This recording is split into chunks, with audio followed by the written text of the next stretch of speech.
Okay, so we're back for lesson 1, part 2. Okay, so I'm seeing some great, I'm going to share my screen again. See, a few people are still kind of working on the board, but I'll just enable my screen sharing, and I'm not going to go over everything that's on it, but just sort of some of the most important stuff.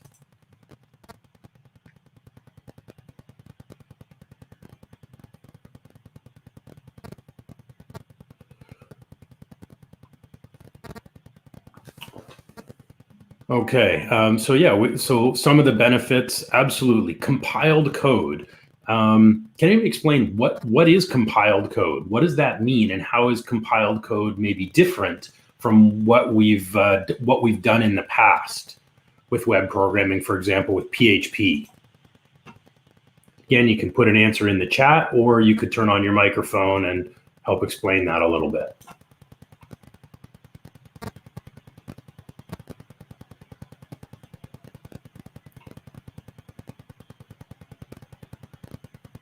Anybody tell us what compiled code is?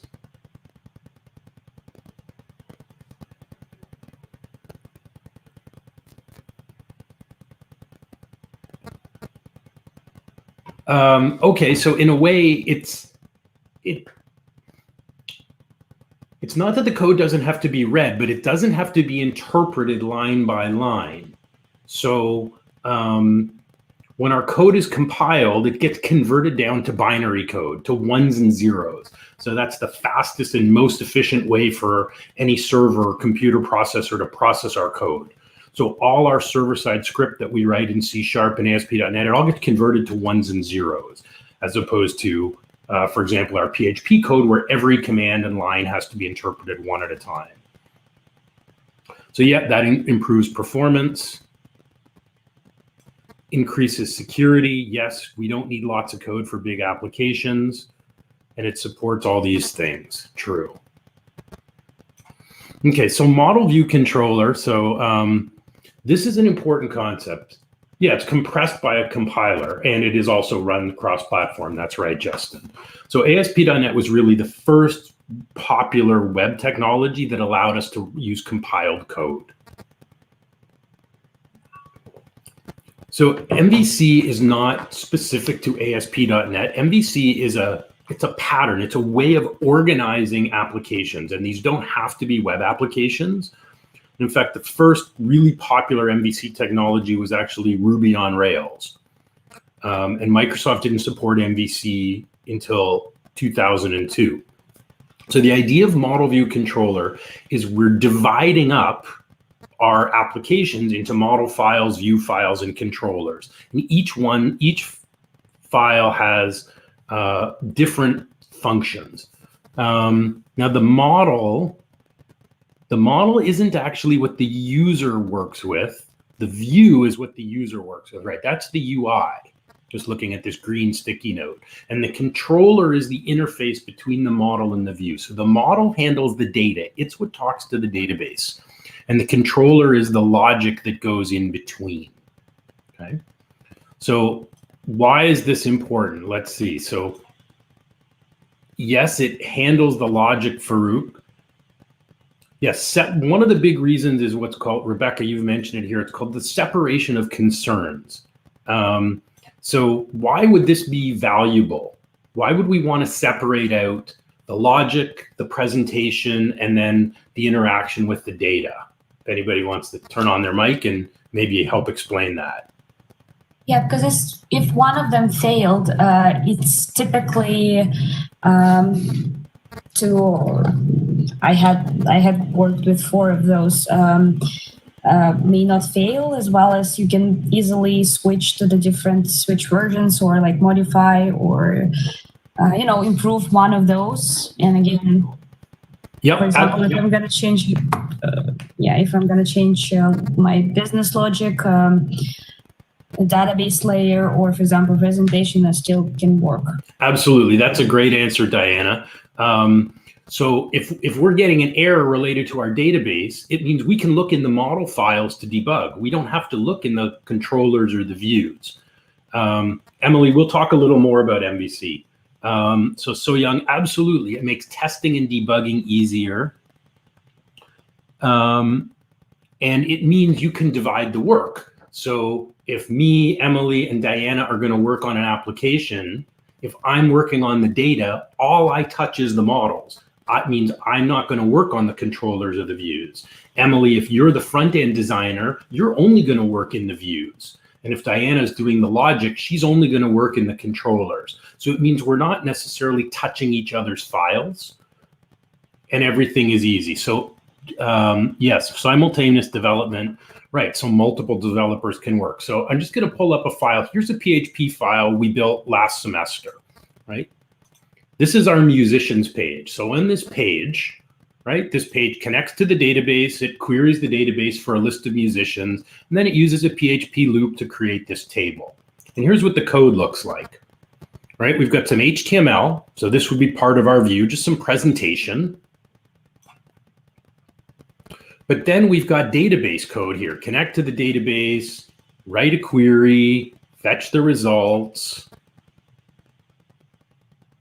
right? Sorry, execute the query, get the results, and then more presentation code. And then we've got this loop. So everything's happening all in one file. So if there's an error anywhere, we're going to have to look through all this code to figure out where. It also means if we wanted to work on this together as a team, it's going to be challenging because everything's in one file. The data code, the logic, and the presentation, it's all here. In an MVC application, these things are all separate. The call to the database is in the model.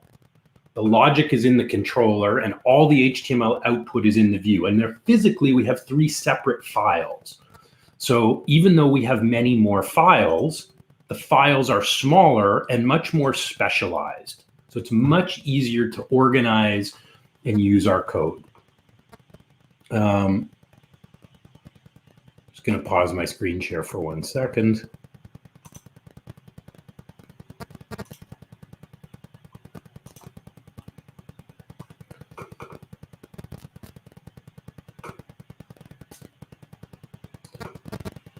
So how does this actually look? This diagram is in both the slides and on Blackboard. So this is what it looks like. So we've got the views. So these are the web pages that get presented to the users. We've got the models. So typically for every table in our database, we'll have a separate model. So if we have 5 database tables, we'll have 5 models, and each one will match one of our tables. And the controller is the logic.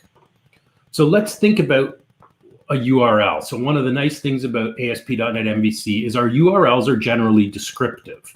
Okay, so let's look at this sample URL. We've got a domain, and then we've got /orders/details /1000. When you see that URL, what would you expect would happen? What do you think the user wants when they click a link and they get that URL? You can put it in the chat, or you can turn on your mic and answer that question.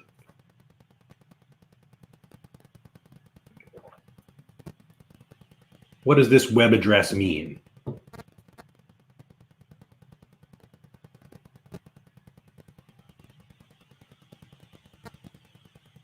Orders/details/1000.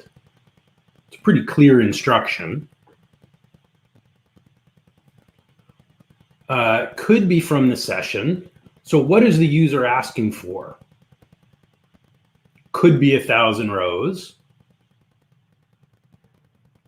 It's okay, it's a row. Okay, so what, Farouk, yeah, so what does that 1,000 mean? What is the user asking to see here?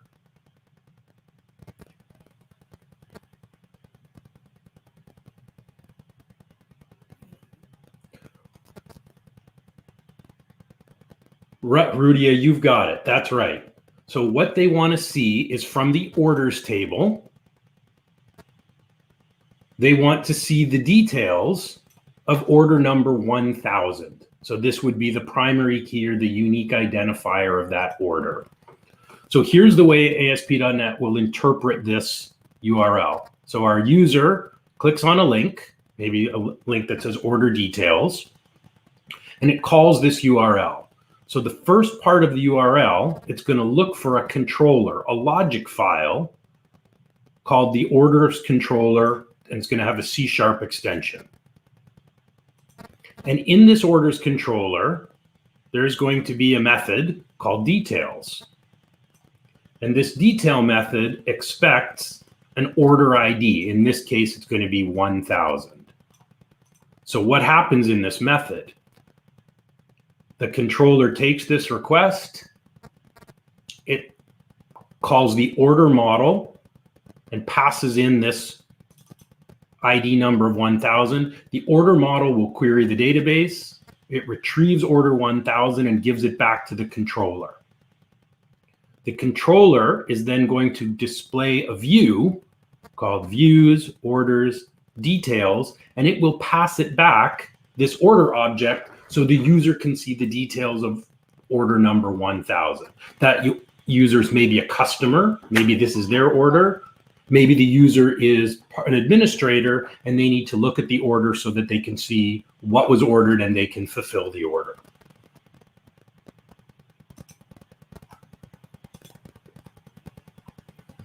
So this is the general pattern of how MVC works. So .NET Framework and .NET Core. So we used to use the .NET Framework when I taught this class. It only ran on Windows, and it was also for making desktop and mobile applications. We're now using .NET Core because this is the direction Microsoft is going with ASP.NET. It's lighter, it's faster, it's platform independent. So yep, Braden, you've mentioned it's platform independent, and Janelle mentioned that it's open source as well. Okay, Janelle, you want me to go back to the controller? Sure. So the controller is the logic.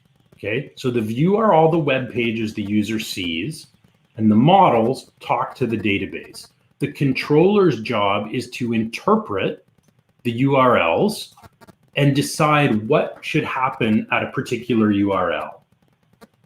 So whether we're going to fetch information from the database and send information back to the view, maybe our URL, I'll just put it in the chat, would be something like this instead.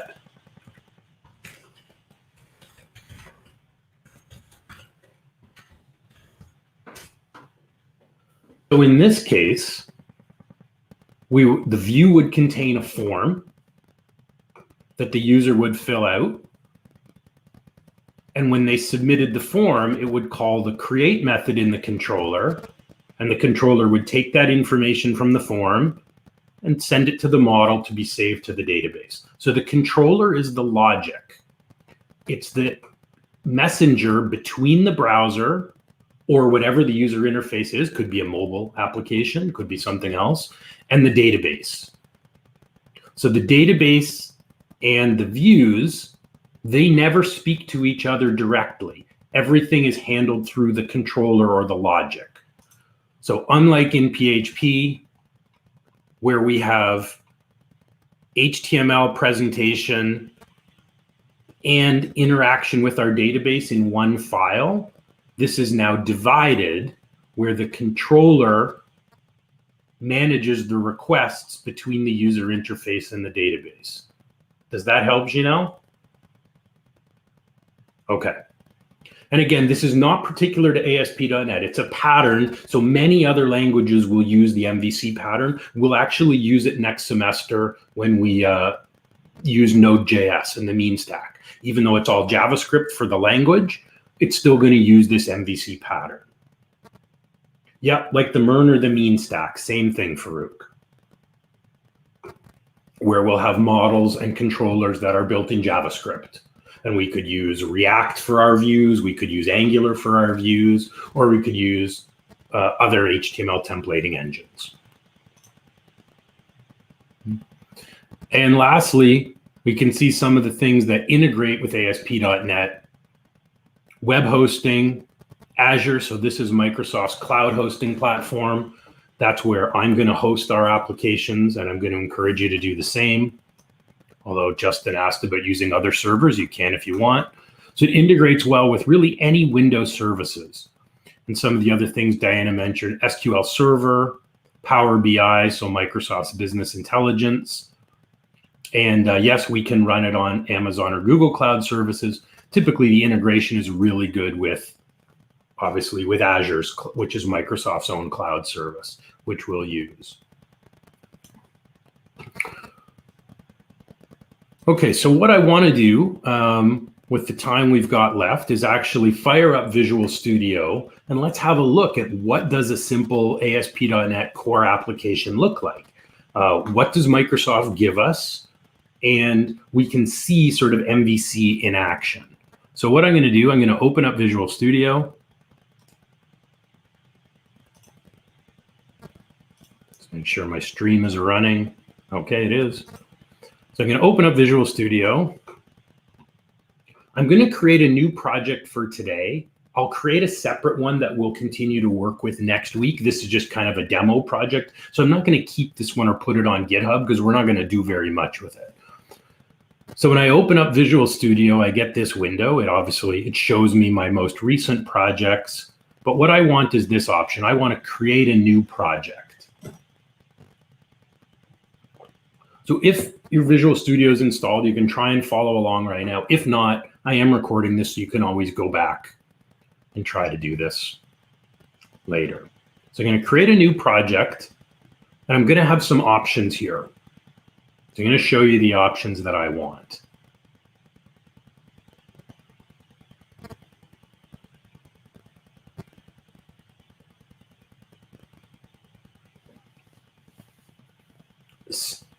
Stephen, can you maybe turn on your mic and clarify? Oh, you have a prompt with Visual Studio?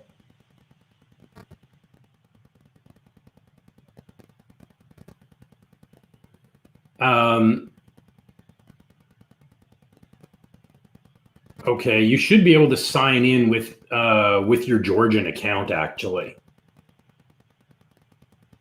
because it is a Microsoft login, so try that. So the option that we want here is I want this one that says ASP.NET Core Web Application. So project templates for creating ASP.NET Core Web Apps and Web APIs for Windows, Linux, and Mac OS. So this is the option that we want. So I'm going to choose this one, ASP.NET Core Web Application, and I'm going to click Next, and then it's going to give me some options.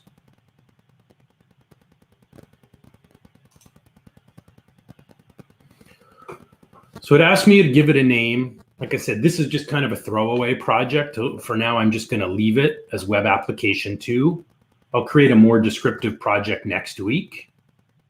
I'm going to click the Create button to go to the next screen.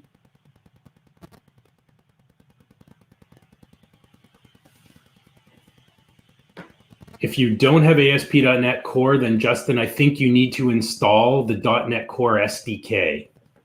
So that link again, you'll need to close Visual Studio in order to do it. Under Weekly Learning, Tools and Resources. So if you don't have .NET Core as an option, you need to go back to Tools and Resources.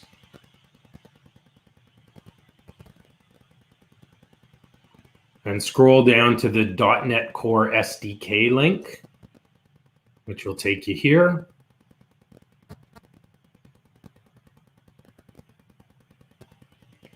And you need to download the .NET Core SDK. If you haven't installed this, you won't have the option to create a .NET Core project.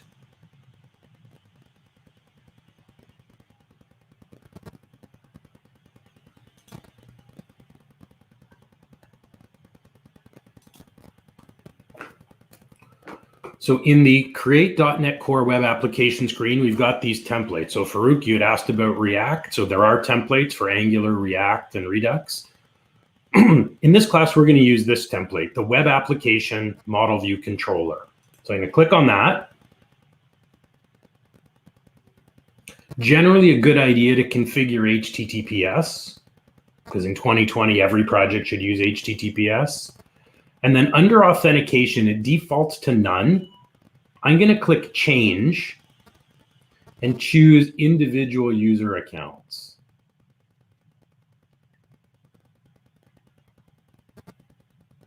Hang on, Rebecca, 1 second. I'll answer your question. I'm going to choose individual user accounts and store user accounts in app. This isn't really critical for today. So I'll click OK.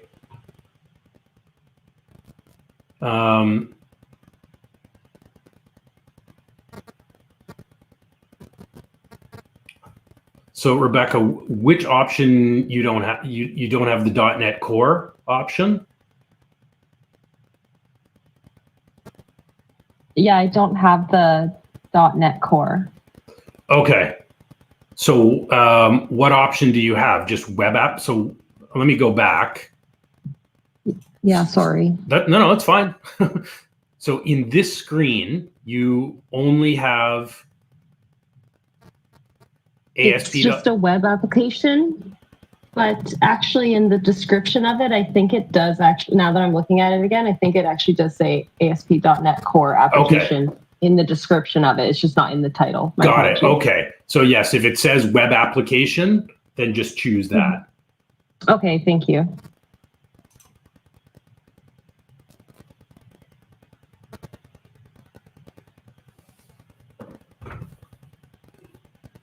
Okay, Justin, so the difference between ASP.NET and .NET Core, I mean, there are some sticky notes on the Miro board about it. ASP.NET is older. It was designed as for Windows only, whereas .NET Core is newer. It was created in 2016. It's designed to be cross-platform. It's lighter weight and it's faster. But .NET Core is really only used for making web projects and APIs, whereas ASP.NET can also be used for desktop development, which .NET Core cannot. Okay. So I'm going to go ahead. So again, I changed my authentication to individual user accounts, and I configured HTTPS, and then I click Create. Yes, Stephen, you can select that option, store user accounts in app. For today, it's not really important, but we will want that for our future applications.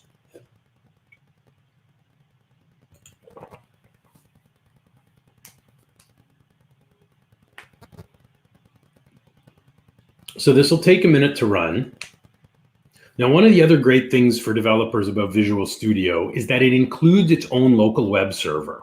So if you think back to your PHP class, in order to run our pages on our laptops, we had to install a separate web server product, MAMP or WAMP server or XAMPP.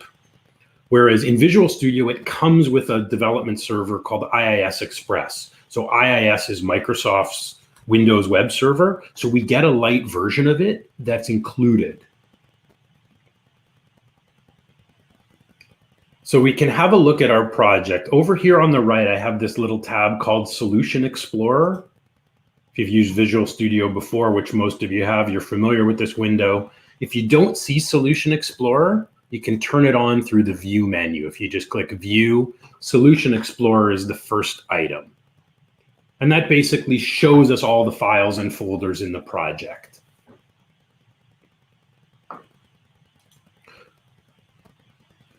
So rather than having an empty project, we actually have a bunch of things here already. So in this dependencies, okay, then Justin, just pick web application.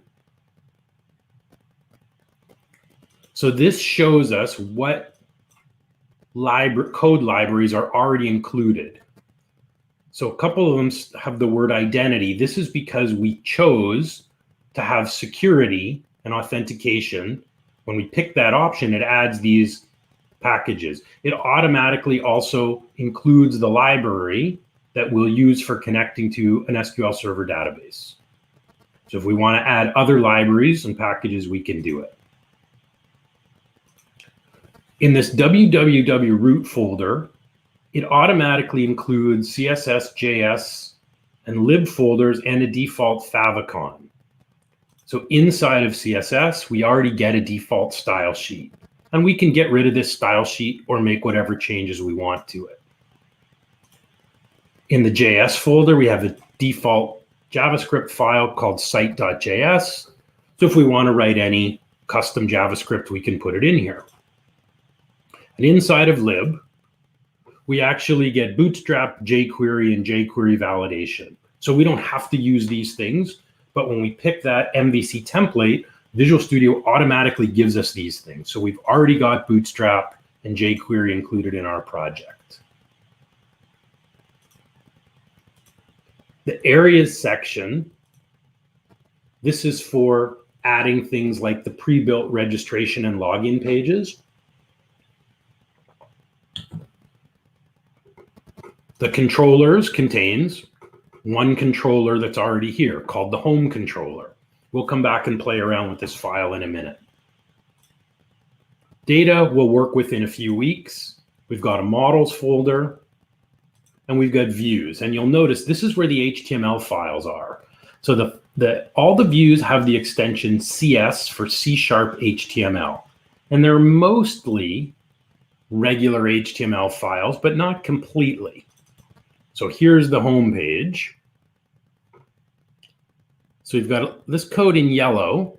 So this is a server-side tag that starts with an @ symbol. And then we just have some regular HTML that we can change and customize.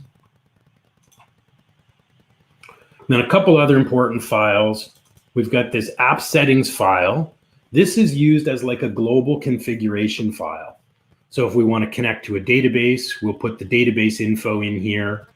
If we have API keys, which we'll use later for doing things like Google and Facebook login, we'll add those keys in here.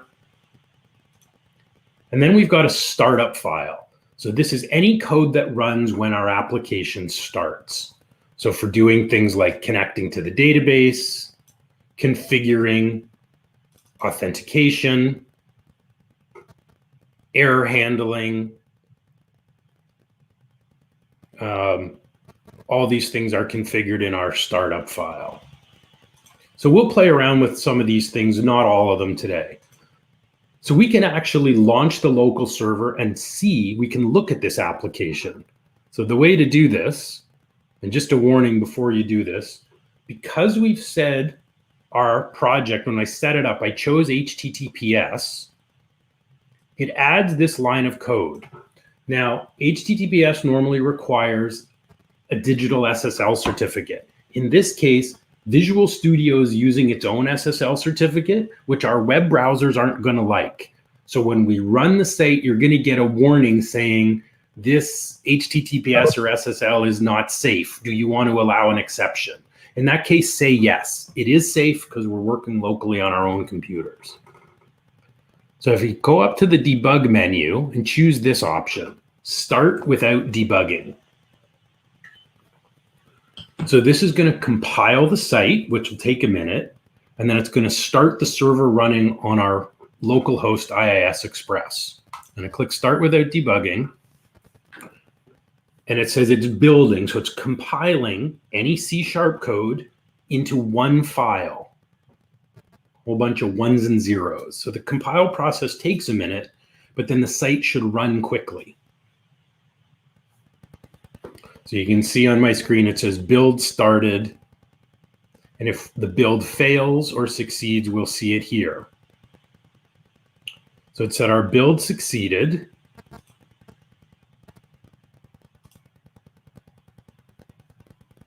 And then it's going to launch the site in my default browser.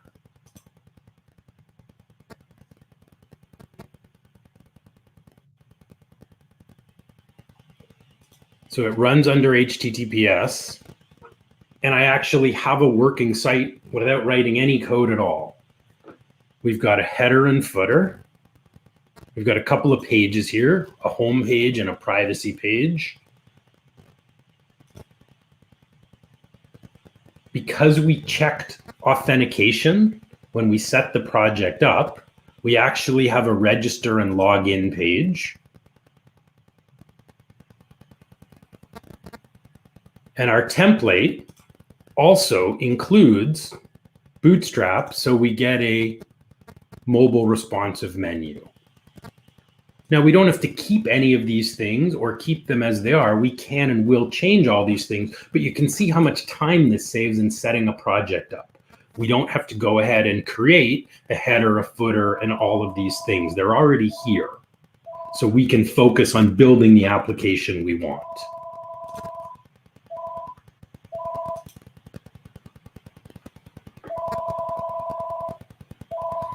So where does that compiled code go? This is all our C# server-side code.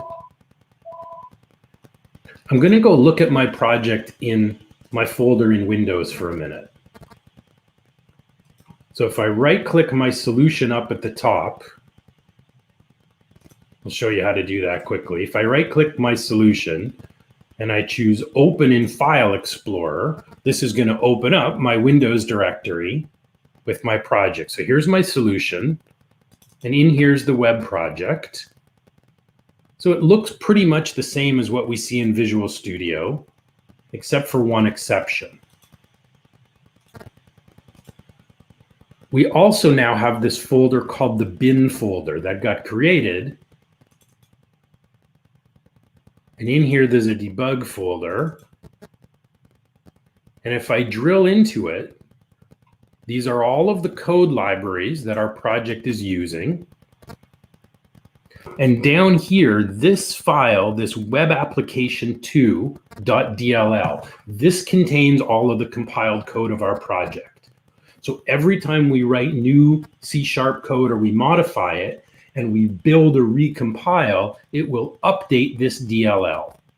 So this contains all the ones and zeros. And this file has to go on the web server, but our individual source code, our C# files don't have to. So that helps us protect our code. So let's try to make a few changes so we can start to get used to the structure of this, right? So in here, we've got two links, home. And when I click my privacy link, notice where it goes. It goes to /home/privacy.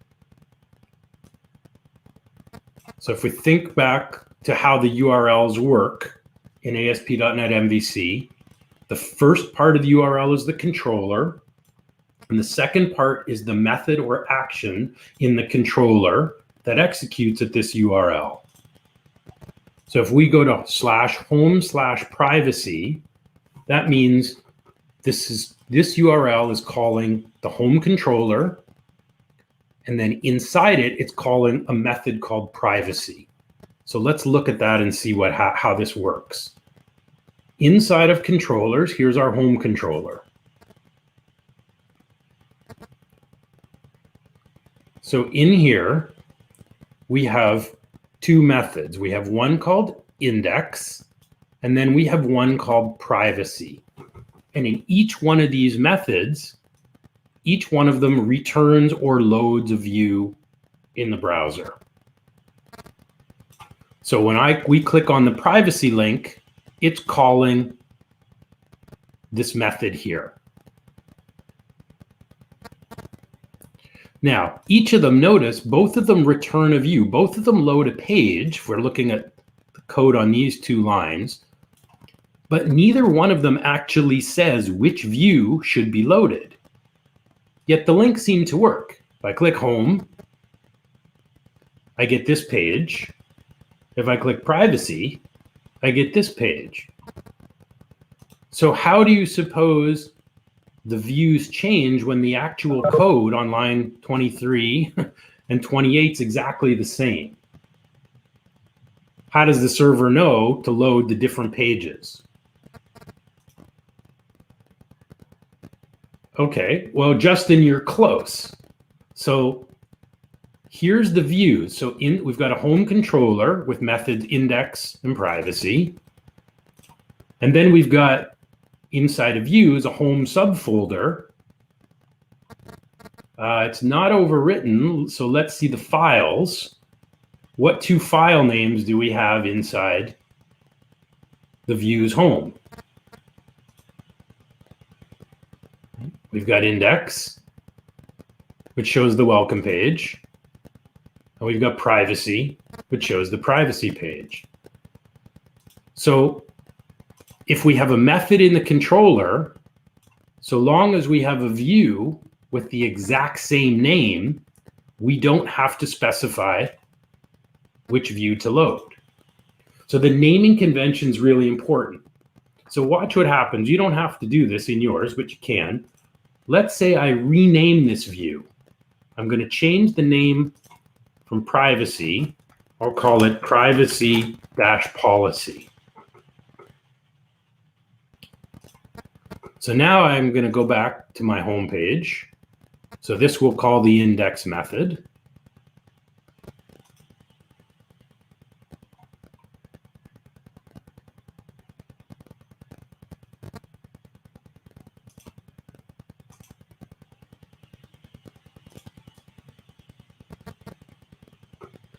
Yes, Justin, more and more websites are using this kind of pattern. So the naming convention is really important. Things will work automatically so long as we follow the naming conventions.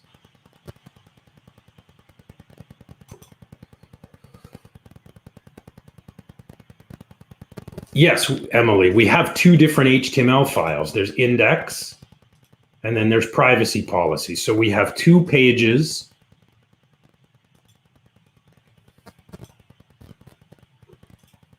So home loads index, but now when I click on privacy, it loads the URL /home/privacy, but notice it says we can't find a view called privacy. So we get this error. So the privacy method is trying to load a view called privacy, but I've renamed it. I got confused. So on the right-hand side, you have the index HTML and then the privacy. And then on the left, you have the return view. And both are return view, but the homepage is different. So I was just confused, like, because it's the same name, how does the computer know which one to display? How does the controller know, like, which one to display? Okay, great question.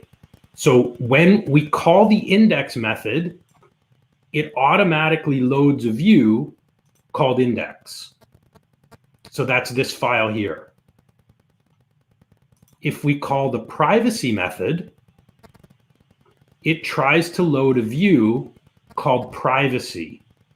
So this worked, but once I renamed this file to privacy policy, this URL now gives an error because an error says it cannot find a view called privacy because I've changed the name.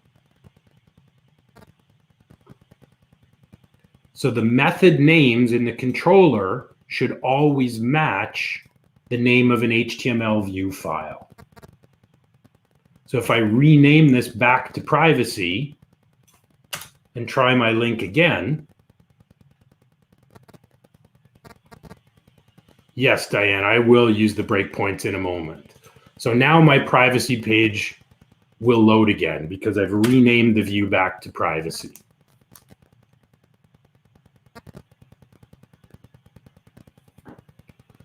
The method is called based on the URL, and then the method returns the view with the same name. So Diana had a good suggestion. We talked about how Visual Studio has runtime debugging, so we can actually watch our C# code. So over here in the gray bar, if I click, I get a breakpoint here and a breakpoint here. So we can actually run this in real time. If I click either start debugging or just press this play button, it's now going to restart the site with my debugger active. So anytime my code goes into either of these methods, we can actually watch it happen.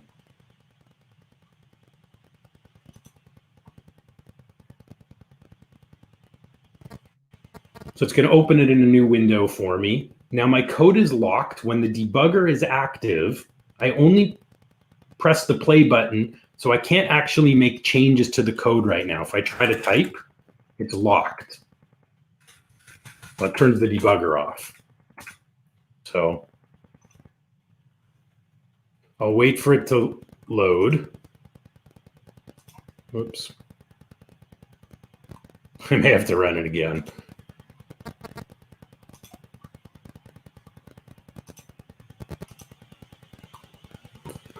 So every time you compile, it is going to be slow the first time the page loads because it's loading the new version of our DLL. Yes, it is slow to compile, but then Farouk, it runs much faster and we have the ability to debug at runtime.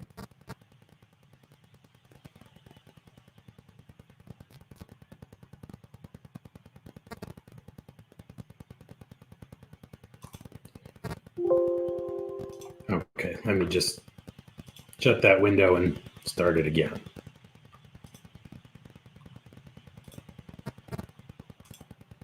So I'll start my debugger again. And then we'll make 1 or 2 quick changes to it and we'll stop for the day. We'll probably go a little bit past 1 o'clock, but hopefully not too far. So I've got to let it compile. And then I'll try both my links and we'll follow them using the debugger. It's also extra slow because we're on both the WebEx session and I'm live streaming. It shouldn't be as slow for you as it is for me.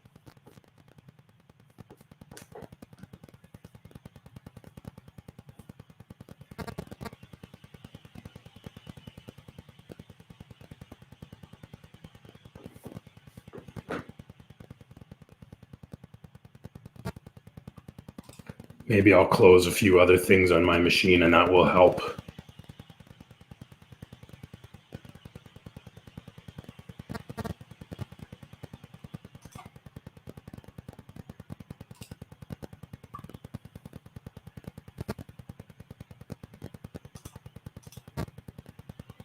So it should actually call the index page right away because the first thing that happens is it loads the home page. You know what? I may not be able to run the debugger this way while I'm streaming. I think it's just going to be too slow.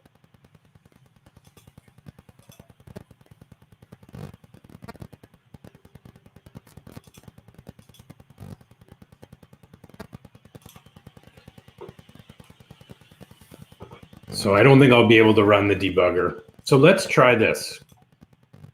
Let's add a new method in Vue to this. So let's add, we'll talk about iActionResult a bit more next week. Let's add a view called about, sorry, a method called about in our home controller. It's important that your method names always start with a capital. Microsoft's naming convention is to use Pascal case. So like this. So every word starts with a capital. So if I start this with a lowercase, it's going to complain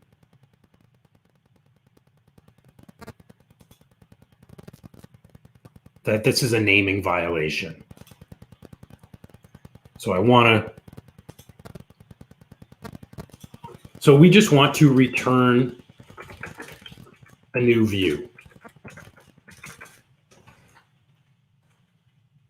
But once our method returns something, my error goes away. So I'm going to save that. And because we've modified the server-side code, not the HTML, I want to compile, I want to build my solution. So you notice if we look at our DLL, it hasn't been compiled for 4 minutes. It's now 12:55 on my clock. So I'm going to build the project, which will regenerate our DLL file, and it now includes these new lines of code. So our build succeeded, right? It says we've updated a new version of our DLL. Build succeeded here. If I look back in my bin folder, it's now updated to 12:55. So now we need to make a view called about. So I'm going to go over here to my Solution Explorer, and inside of Views and Home, I'm going to right click and I'm going to add a view. And we'll want to call this view about with a capital A. So again, Solution Explorer, Views, Home, add a view. It's going to be an empty view. And Visual Studio is going to ask us to give it a name. So we're going to call it About. You don't have to include an extension. It will automatically get the extension CSHTML, or you can put it in. So it's going to be an empty view with the extension CSHTML.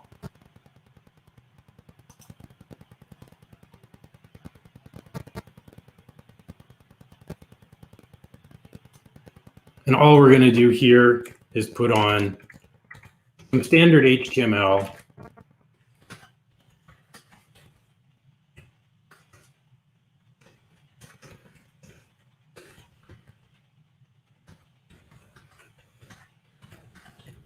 You can just put in any HTML you like, doesn't matter. And now I want to try and load this with the URL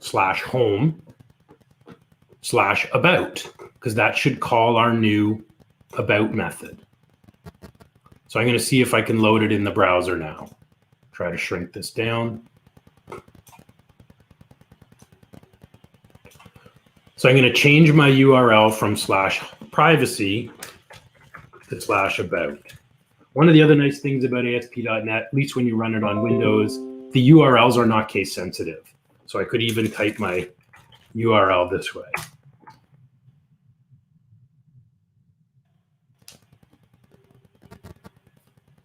I think I have to start my server again because I had the debugger running and I stopped it.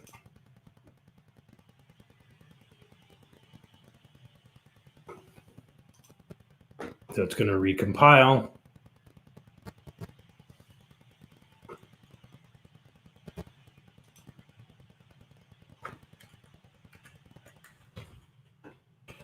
I'm going to try /home/about.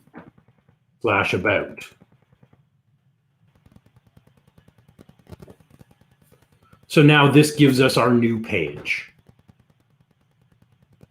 And again, my URLs are not case sensitive.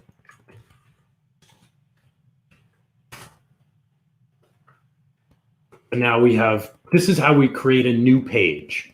We create the new view under Views, and then under the appropriate subfolder, and we create a new method in our controller. So I created an about method that returns a view, and I created the about view. So now we have a new page. Great question. Yeah, let's add a link to it, because right now we can only get here. And Farouk, yeah, where are the nav bars? We have this shared header and footer. So let's look at where those are, and let's add a new link that says about. So the layout template is under Views and Shared. When we pick that MVC web application template, we get this layout _layout CSHTML file. So let's open that. This is a site template. So we can make different templates if we have different areas of our site that have different layouts. So in here, here's our Bootstrap navbar. Kind of starts on line 12. So for example, we have here this first link, that navbar brand. So it says Web Application 2, we can change that. So if on line 14 of the layout file, we'll call it first.NET Core site. And then if I want to add a link in the nav bar, we've got on lines 22, 24, we've got the links to index and privacy. We'll add one more simple link to our about.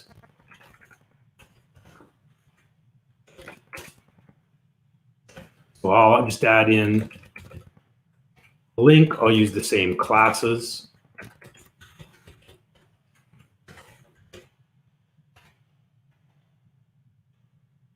Yeah, so Farouk, you can do it that way, or you can do it one of two ways. You could just link like this, or we could follow the pattern they've used here, which I kind of like when we're using MVC. These are the same. This is just more deliberate that we're using MVC. So instead of href, I am going to do it the way that Microsoft is here. So our controller is home. And the action or the method we're calling here is the about method. Now, if I save and refresh, so I've just added lines. You can see Visual Studio also nicely shows what got added here in green.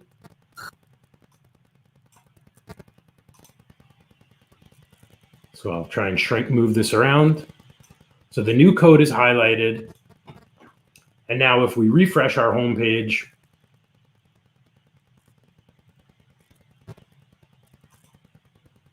we should have an about link added to our navigation bar.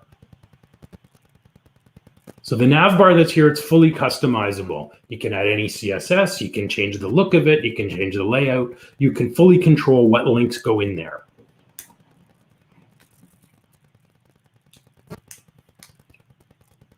So I'll wait for this to reload, and when it does, we should get a third link.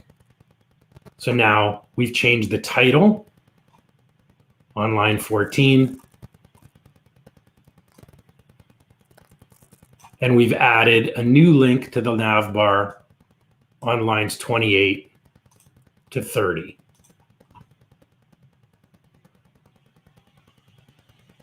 You rebuild anytime you add new C# code. You don't have to rebuild when you change the HTML files, the views, because those files aren't compiled. But anytime you change code in startup or in any model or any controller, because that new code needs to get included in the DLL. So that's how we create a page. Make a new method, make a new view, and then create a link to that method. I want to do one more simple thing today, and then we're going to call it a day. Okay. I want to look quickly at how we would pass information from a controller to a view. Now, there's a simple way and a more complicated way. Today, we're just going to do a really simple way. Something like if something happens in the controller and we just want to pass a message to the user from the logic. So let's go to our about method. And I'm going to make a comment. We're going to use the simple viewBag object to pass info to the user in the view.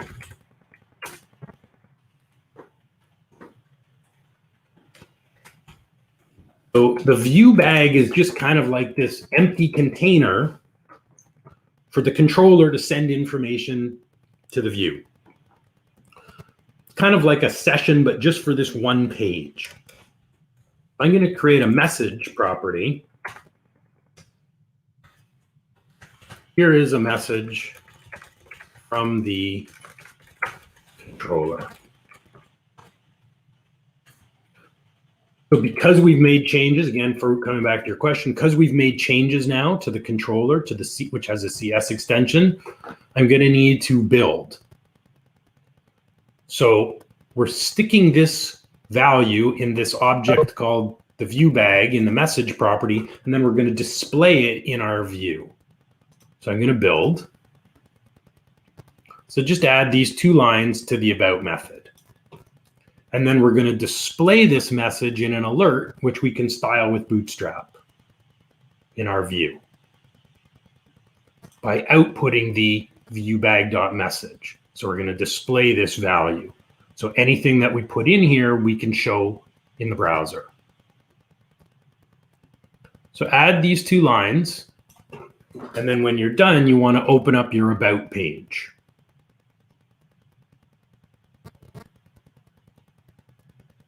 So I'll go to about.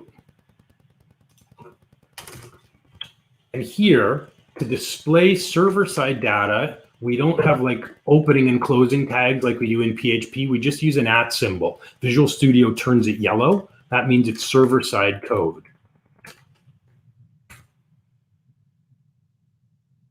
Actually, sorry, we're going to wrap this first in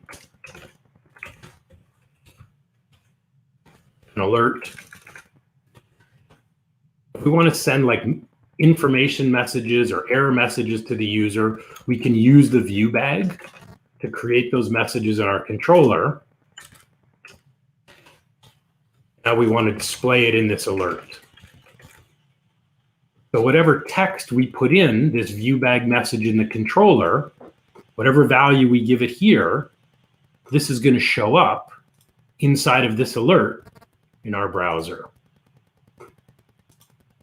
So I'll build, and then I'm going to refresh my About page. And it should show us this message in blue. And then we'll pause for today.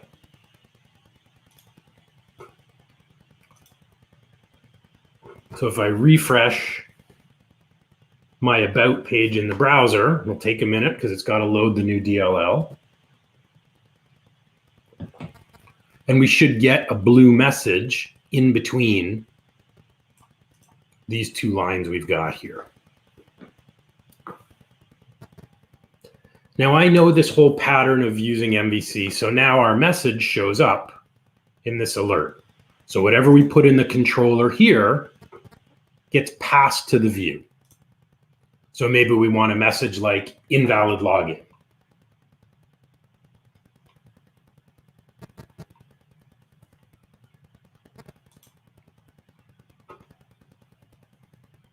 So I realized using the controllers and views and breaking things up this way, it's very different. That's okay. It's going to become familiar.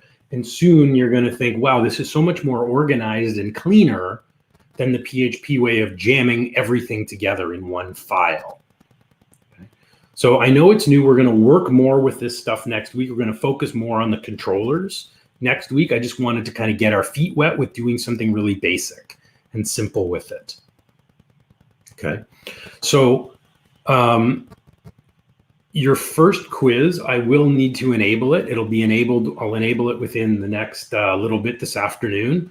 So you have no other assignments this week, but your quiz, you have until it will be in the week 2 folder. It'll be on Blackboard and it'll be available until 5 o'clock next Sunday. So 5 multiple choice questions, really simple review of the stuff that we've talked about this week. So make sure you complete that quiz by 5 o'clock next week.